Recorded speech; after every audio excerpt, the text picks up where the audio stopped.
जनता का रोष उनके विपरीत ही रहेगा। हाँ। और आने वाले समय में कुमार इलानी अपने घर पे बैठेंगे, ना कि विधानसभा में।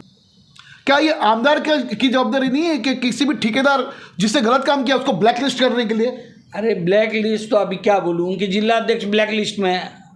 आप बोलोगे ये 100 करोड़ का गेट डाला गया, 200 करोड़, ऐसा चलता है क्या? फिर मांगे महानगर पालिका से माफी कि मैंने झूठ बोला था। सच है तो प्रमाण क्यों नहीं दे रहे हैं?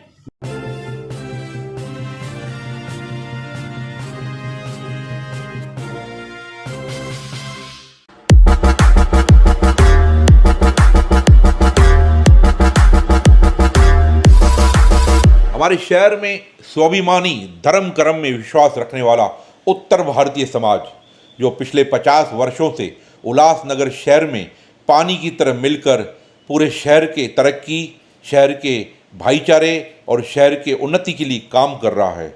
अपने धर्म कर्म में की वाली नीति से आए दिन इनके कार्यक्रमों के लिए समाज मंदिरों में या हॉलों में भटकना पड़ता है, हज़ारों लाखों रुपए का बारह देना पड़ता है। टीम ओमी कालानी के सत्ता में आते ही उत्तर भारतीय समाज को भव्य उत्तर भारतीय भवन, चंद्रशेखर आज़ाद उत्तर भारतीय भवन व युवा प्रशिक्षण केंद्र उल्लासनगर 3 के बोट क्लब में दिया जाएगा। महालक्ष्मी सेल्स, शिवाजी चौक, उल्लासनगर। उल्लासनगर में इलेक्ट्रॉनिक्स का वन स्टॉप स्टोर, जहां पर आपको मिलती हैं best deals. Air conditioners, air coolers, single and double door refrigerators, LED televisions, semi and fully automatic washing machines, deep freezers and veggie coolers। सबसे बेस्ट डील, सबसे lowest दाम और loan and easy EMI available. बस आइए और गर्मियों के इन दिनों में अपने घर के लिए ले जाइए बेहतरीन consumer appliances. Mahalakshmi sales, electronics market, opposite RKD college, Shivaji Chowk, Ulhasnagar 3। For sales contact us. एक मुलाकात एडवोकेट स्वप्निल पाटिल जी के साथ। मैं आपको बता दूं कि कल उल्लासनगर शहर के अंदर जो धरना दिया गया खड्डों के खिलाफ, जो खड्डे जो शहर भर में जो एक देखा जाए तो महानगर पालिका ने एक रेड कारपेट बिठा के रखा है शहर वासियों के लिए खड्डों का, उस खड्डों के खिलाफ इनकी पूरी पार्टी, इनकी पूरी यूनिट ने, इनके पूरे साथियों ने मिलकर वहाँ पे कल एक धरना दिया, जो सभी शहरवासियों ने देखा। वहाँ पे लाडले नेता उल्लासनगर के नेता पप्पू कालानी जी भी खुद आए थे और इनकी हिम्मत बढ़ाई। स्वप्निल जी, ऐसा क्या हुआ, आपके क्या मन में आया जो आपने खड्डा बुझाने के लिए आपने इतना बड़ा आंदोलन दिया? क्या कहेंगे विषय के ऊपर? सालों साल हम लोग देख रहे हैं, उल्लासनगर के शहरवासी देख रहे हैं कि रास्तों की समस्या आप कभी भी देखिए तो जस की तस है। आज अपन अगर बाहर निकलते हैं तो आज डेवलपमेंट कुछ हुआ नहीं। डेवलपमेंट के नाम पर सिर्फ पैसे लाटे जा रहे हैं, पैसों का खेल किया जा रहा है, पर डेवलपमेंट पूरी तरीके से जीरो हो रहा है। जीरो। और हमने बीच में अभी फिलहाल में PWD विभाग के बड़े भ्रष्टाचार के बारे में हम लोग कंटिन्यू पाठ पुरावा कर रहे हैं, कंटिन्यू फॉलोअप ले रहे हैं। और ये उसी का एक मुद्दा था कि PWD विभाग में रस्तों के नाम पर बड़े बड़े करोड़ों रुपए के बिल दिए जाते हैं, पर वो बिल सब पेपर वर्क पे रहते हैं, पर रास्ता हकीकत में बनता ही नहीं है। और वो सब भुगतान हम सब सामान्य जनता को, सामान्य नागरिकों को, उल्लासनगर के रहवासियों को उसका भुगतान करना पड़ रहा है। ये बड़ी दुखद घटना है। नहीं, कहीं ना कहीं आपको ऐसा नहीं लगा कि आपने जो कल जो धरना दिया प्रशासन के खिलाफ, यानी खड्डों के खिलाफ, तो कहीं ना कहीं जो आपने जो वहाँ पे आयुक्त का फोटो रखा ज़मीन पर, आपके कार्यकर्ताओं ने, आपके साथियों ने, और वहाँ पे पैसों की रखा के ऊपर उन्होंने भ्रष्टाचार है, हमने आपको कट दे दी, तो ऐसे लगा कि आपने कानून का उल्लंघन किया एक एडवोकेट होने के नाते? देखिए, अगर जहाँ पे सत्य की बात आती है तो वहाँ पे कोई भी किसी भी तरह का उल्लंघन नहीं होता है। ये बात पहले ध्यान में रखनी चाहिए, क्योंकि हमने जो किया, हमने जो रखा वो हकीकत है। आयुक्त महोदय 9% हर एक बिल में लेते हैं और ये हकीकत है। ये एंटी करप्शन को हमने लिखित में दिया है। हमारे पास कुछ फुटेज थे आयुक्त के पैसे के लेन देन के, वो भी हमने एंटी करप्शन के पास दिए हैं। उसके अलावा हमने PWD विभाग के लोगों के, अधिकारियों की संपत्ति की जांच की पूरी माहिती उनके पूरे कागज पत्रों के साथ एंटी करप्शन में दिए हैं। हम कोई भी बात हवा में नहीं कर रहे हैं। हमने जो किया है वो सत्य है, पूरा सभी एविडेंस के साथ में हमने एंटी करप्शन में दिया है। कल पुलिस ने आपके पे FIR क्यों की? पुलिस ने हमारे ऊपर एफआईआर जो की है ये पूरी राजनीतिक दबाव में आकर किया हुआ है। उसमें आमदार इन्वॉल्व हो सकते हैं, कोई खासदार इन्वॉल्व हो सकते हैं, महानगर पालिका के आयुक्त इन्वॉल्व हो सकते हैं, क्योंकि ये सब बंदरबाट इन सभी लोगों से के मिल के चल रही है। और ये उसी का कारण है कि पुलिस ने हमारे ऊपर एफआईआर की है। पहली बात तो पुलिस को एफआईआर करनी चाहिए थी जब भी रास्ते के ऊपर, रस्तों के खड्डों के ऊपर किसी का एक्सीडेंट होता है, किसी का देहांत होता है, तो उस चीज़ में पुलिस ने प्रशासन को, महानगर पालिका को सवाल पूछना इंपॉर्टेंट है, उनके अधिकारियों को पूछना इंपॉर्टेंट है, ना कि आंदोलनकारी जो कुछ निषेध करते हैं उनके ऊपर एफआईआर करना इंपॉर्टेंट है। ये बहुत ही गलत बात अभी है। कल आमदार कुमार लानी का भी एक स्टेटमेंट आया काफ़ी न्यूज़ चैनल्स के ऊपर। उन्होंने भी कहा, कुछ अधिकारियों के साथ उनकी मीटिंग थी, उस मीटिंग में खुला कहा कुमार लानी जी ने कि लोगों के खड्डे इतने बढ़ गए, जो लोगों के एक्सीडेंट हो रहे हैं, लोगों एक का हाथ टूट गया है, कुछ लोगों की उंगलियां टूट रही है, और चुनाव सर पर है। मेन महत्वपूर्ण जो बात है, जो चुनाव सर पर है, खड्डे बुझने चाहिए। तो भाई इलेक्शन पीरियड में खाली खड्डे बुझाने का काम क्यों कर रहे हैं नेता लोग? बाकी का समय किधर है? इस विषय को आप कैसे गंभीरता से देखते हैं? देखिए, सबसे पहली बात, कोई भी मीटिंग हो या कुछ भी हो, अगर कोई निर्णय लेना है तो वो एसी कमरों में बैठ के कोई प्रश्न सॉल्व नहीं होता है। उसके लिए रास्ते पे उतरना इंपॉर्टेंट है।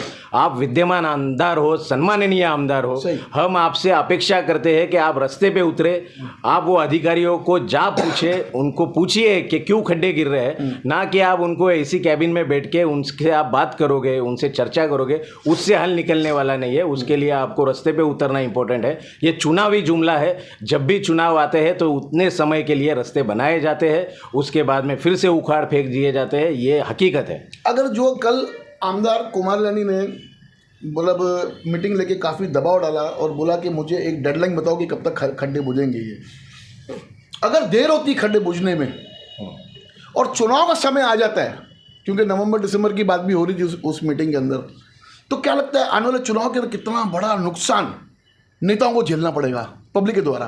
देखिए, मैं पहले से और वारंवार एक ही चीज़ कह रहा हूँ कि ये जो पीडब्ल्यूडी विभाग में भ्रष्टाचार हुआ, ये जो रास्ते का भ्रष्टाचार हो रहा है, ये सभी भ्रष्टाचार का बहुत ही बड़ा, बहुत ही गंभीर विषय होने वाला है। और इसका भुगतना पड़ेगा महायुति सरकार को, कि उनके जो भी उम्मीदवार खड़े रहेंगे उनको, हर एक उम्मीदवार को इसको फेस करना होगा, लोगों को आक्रोश के सामने जाना होगा, क्योंकि लोग पहले से त्रस्त है, उससे ज़्यादा त्रस्त करने का काम ये लोग कर रहे हैं। उनका जनहित का जो भी पैसा है, आप देखोगे, अगर टैक्स का हमने अभी एक स्कीम निकाला था उनको छूट देने के लिए, वो छूट देने का कारण था क्योंकि महानगर पालिका के पास पैसे नहीं थे, उनको पीडब्ल्यूडी विभाग के कंत्राटदारों के पैसे देने थे, और वो पैसे जनरेट करने के लिए उन्होंने स्कीम निकाला और हमारे पैसों से उनके पेमेंट अदा किए गए हैं। आगे चल के अगले दौर के अंदर आपके क्या निर्णय रहेंगे इस विषय, खड्डों के ऊपर क्या निर्णय रहेंगे भविष्य में?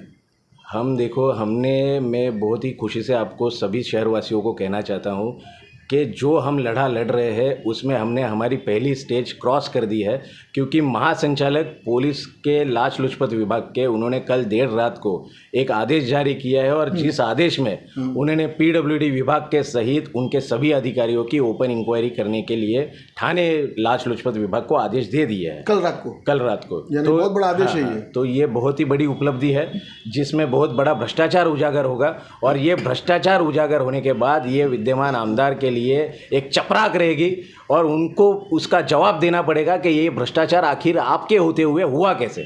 नहीं, अगर आपको लगता है इंक्वायरी, तो देखिए ये हाई प्रोफाइल ये इंक्वायरी होगी, ये इंक्वायरी में अगर पीडब्ल्यूडी के कुछ अधिकारी जिन पे पहले ही प्रश्न चिन्ह है, अगर उनका नाम अगर आता है तो क्या परिस्थिति बनेगी महानगर पालिका के अंदर?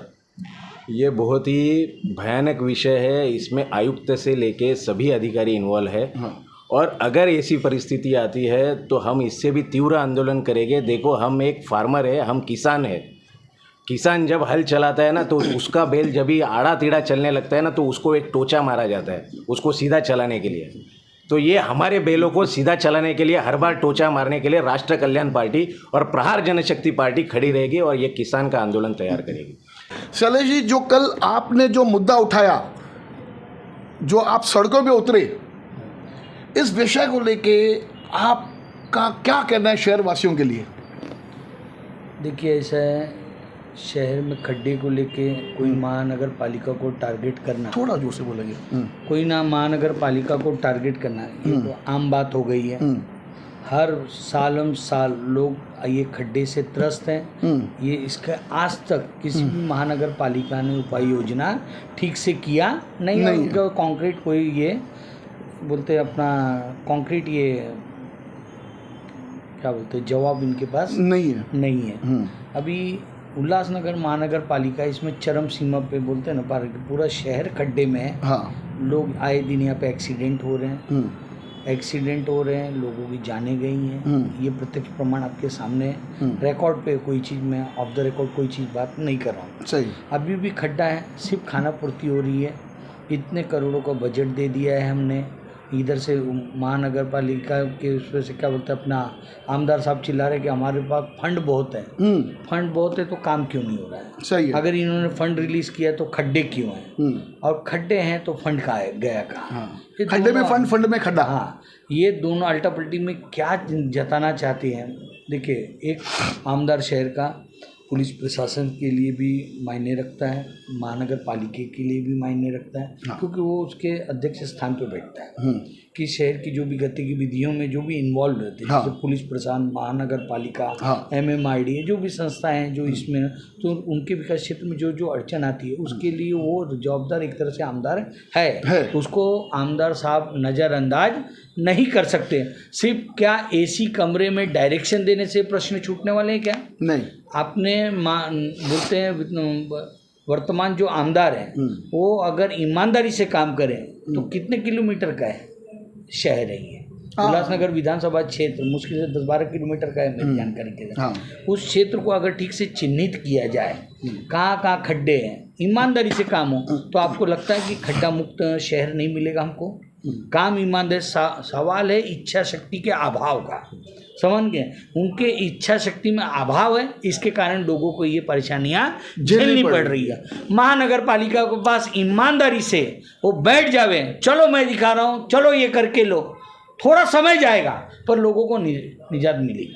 समझो, फर्ज करो कि इस खड्डे बुझाने की मुहिम को जो कल आमदार ने मीटिंग किया, अगर उसमें असफल होती है तो ऊपर से चुनाव लग जाती है, तो क्या परिस्थिति आपके साथ? क्योंकि आपने काफ़ी पुराना, आपने काफ़ी साल वर्ष आपने अपने राजनीति में दिए, क्या लगता है कि पब्लिक का रोष, जो क्रोध है, वो कैसा बाहर निकलेगा? रोष, जनता का रोष उनके विपरीत ही रहेगा। हाँ। और आने वाले समय में कुमार इलानी अपने घर पे बैठेंगे, ना कि विधानसभा में।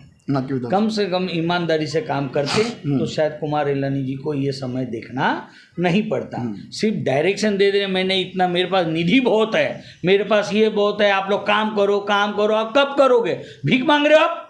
काम क्यों नहीं करें ये क्यों नहीं पूछते आप? हाँ। कब पूछेंगे? चलो शहर में खड्डा है, मैं चल रहा हूं, मैंने जब तुमको फंड दिया है तो आप रास्ते पे उतर के काम क्यों नहीं करवा रहे हो? ये भी चीज तो कुमार इलानी जी ने सोचना चाहिए। आप आमदार हो, सिर्फ डायरेक्ट मैंने मीटिंग लिया, मैंने खाना पूर्ति कर दिया, मेरे पास बहुत पैसा है। अरे बहुत पैसा है, पर पैसे का सदुपयोग हो रहा है कि वो कौन देखने वाला है? मेरा प्रश्न कुमार इलानी जी, आयुक्त, सबसे एक ही है, अगर आपके पास फंड है तो खड्डा क्यों है? और खड्डा है तो फंड कहां गया? ये अपने आप में संदेहास्पद स्थिति है। दोनों स्थिति उनको क्लियर करनी पड़ेगी।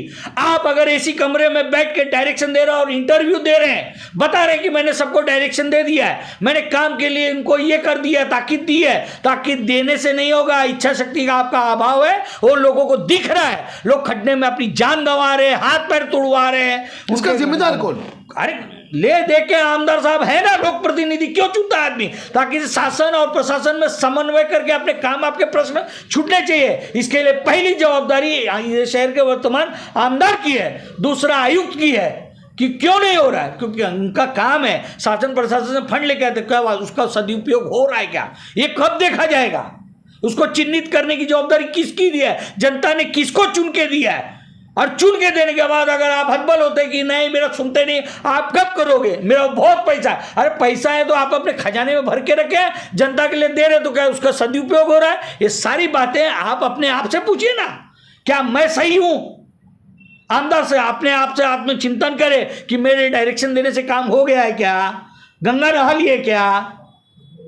ऐसा बोल के काम नहीं, और जान छूटने वाली नहीं है। देखिए, उन्होंने ये भी कहा था कि उल्लासनगर में 50 से 60 ठेकेदार हाँ मेरे पास आते हैं, हाँ मैं सबको काम देता हूँ, हाँ लेकिन मुझे एक बात समझ में नहीं, जब इतना फंड आता है और काम बराबर नहीं होता है, क्या ये आमदार की जवाबदारी नहीं है कि किसी भी ठेकेदार जिसने गलत काम किया उसको ब्लैक लिस्ट करने के लिए?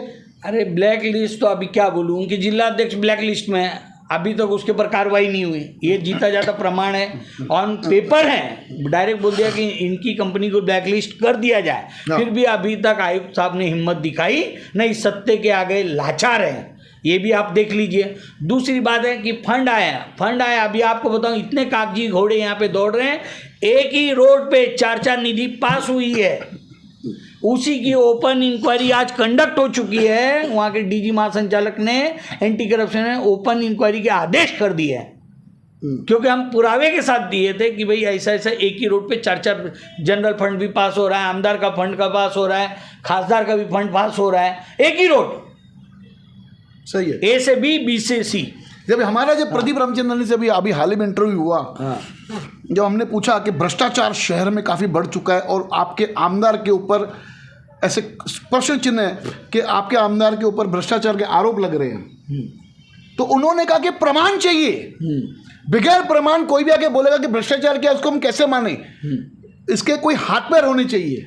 आप इस विषय को कैसे देखते हो? अभी मैं प्रदीप रामचंद्रन जी के लिए क्या बोलूँ, पिछले गत महीनों में इन्होंने खुद एक इंटरव्यू दिया था, हाँ, आमदार साहब भी थे उसमें, हाँ, कि यहाँ पे 100 करोड़ का घोटाला हुआ है, हाँ, समझेंगे, हाँ, 100 करोड़ का घोटाला खुद पीसी लेके बोल रहे हैं, हाँ, तो बगैर हाथ पैर के बोल रहे हैं, वो प्रेस कॉन्फ्रेंस हुआ था, हवाई बात किया था क्या, सिर्फ लोगों को भटकाने का काम कर रही है क्या भारतीय जनता पार्टी, उनके जिला अध्यक्ष, क्या बात है। उन्होंने 100 करोड़ का आरोप लगाया और उनका चाहिए तो मैं आपको बाइट भी दे दूंगा जो भी है, हाँ। वो जब वो बगैर सिर पे के बात करेगा, हमने जो एविडेंस दिए हैं, हमने जो आरोप लगाए वो तथ्य के आधार पे लगाए और उसकी ओपन इंक्वायरी एंटी यानी आपका कहना कि जिलाध्यक्ष प्रदीप रामचंद्रन के पास में कोई तथ्य नहीं था? तथ्य तो करना चाहिए ना, सामने क्यों नहीं लेके आए, कौन लेके आएगा सामने? आप बोलोगे ये 100 करोड़ का घोटाला गया, 200 करोड़, ऐसा चलता है क्या? फिर मांगे महानगर पालिका से माफी कि मैंने झूठ बोला था, सच है तो प्रमाण क्यों नहीं दे रहे हैं? हमने भी आरोप लगाया है, आरोप लगाए, उसके तथ्य दिए सामने, आज जो ओपन इंक्वायरी किया है महासंचालक ने, सिर्फ हवाई बात नहीं कर रहे हैं, आरोप किया है, तो ये रहा पेपर। आप कब कार्रवाई कर रहे हैं? अब महासंचालक से पूछ रहे हैं, अब एंटी करप्शन के हेड से पूछा जा रहा है, कब करोगे आप कार्रवाई? और आज सामने है, उसके भी पेपर थोड़ी देर में आपको शो कर दूंगा, हाँ। कि महासंचालक जी ने ओपन इंक्वायरी कंडक्ट कर दिया है। क्योंकि क्या रहता है, जब किसी विभाग के ऊपर जब ये होता है तो उनके डिपार्टमेंट से मंजूरी मांगी जाती है हायर अथॉरिटी से, हायर अथॉरिटी ने उसकी मंजूरी अब दे दी है, पूरा हुआ है। हमने आरोप लगाया था मुले साहब के ऊपर, हाँ, टीपी के ऊपर, हाँ। आज क्या है, कार्य मुक्त है, आपके सामने की बात है, किसी बातें की हमने, एविडेंस दी है और उसके आधार पे उसका उल्लेख हुआ, उसके आधार पे उनको सस्पेंड किया गया, सही है, हमारे सब्जेक्ट पे उनको सस्पेंड किया गया। सही है। कोई आज प्रदीप रामचंद्रन ही बीजेपी के जिला अध्यक्ष है, इसमें तो कोई दो बात नहीं है। जब उन्होंने 100 करोड़ की बातें की हैं तो क्या उनको ऐसा गलत लगा कि उसमें भ्रष्टाचार हुआ है, तो वो पेपर किधर, वो तथ्य कहाँ है और उसके ऊपर रेस क्यों नहीं कर रहे हैं आज? हाँ। ये बात कीजिए ना आप, मैं उनसे ही पूछना चाहता हूँ क्यों नहीं कर रहे हैं? ये बड़ा मुद्दा बन फिर आने वाले चुनाव, एक आप जवाबदार पार्टी के जिला अध्यक्ष हैं, आप अगर ऐसे पीसी लेके बोले आपके साथ आमदार बैठे हैं, सारी चीज़ें हैं, बैठने के बाद आप बोलते हैं ऐसे नहीं, हाथ पैर किधर है? ठीक है, हमारे आरोप जाने दो, उनके आरोप पे ही आप चर्चा कर लो ना, भाई 100 करोड़ का आपने बात किया था, उसके तथ्य दीजिए, आपका भी काम है ना। आप जो प्रश्न मुझसे पूछ रहे हैं ये प्रदीप रामचंद्रन जी से पूछिए। जल्दी लेंगे मुलाकात भारतीय जनता पार्टी का जिला के अध्यक्ष प्रदीप रामचंद्रन जी के साथ और पूछेंगे कि जो शैलेश तिवारी जी ने जो खुला आरोप लगाया कि आपके पास में तत्व ही नहीं है, नहीं तो आपको माफ़ी मांगनी पड़ेगी महानगर पालिका से, लेंगे मुलाकात और पूछेंगे कि इस विषय में आपका क्या कहना है। धन्यवाद, देखते रहिए फिर से न्यूज़ चैनल।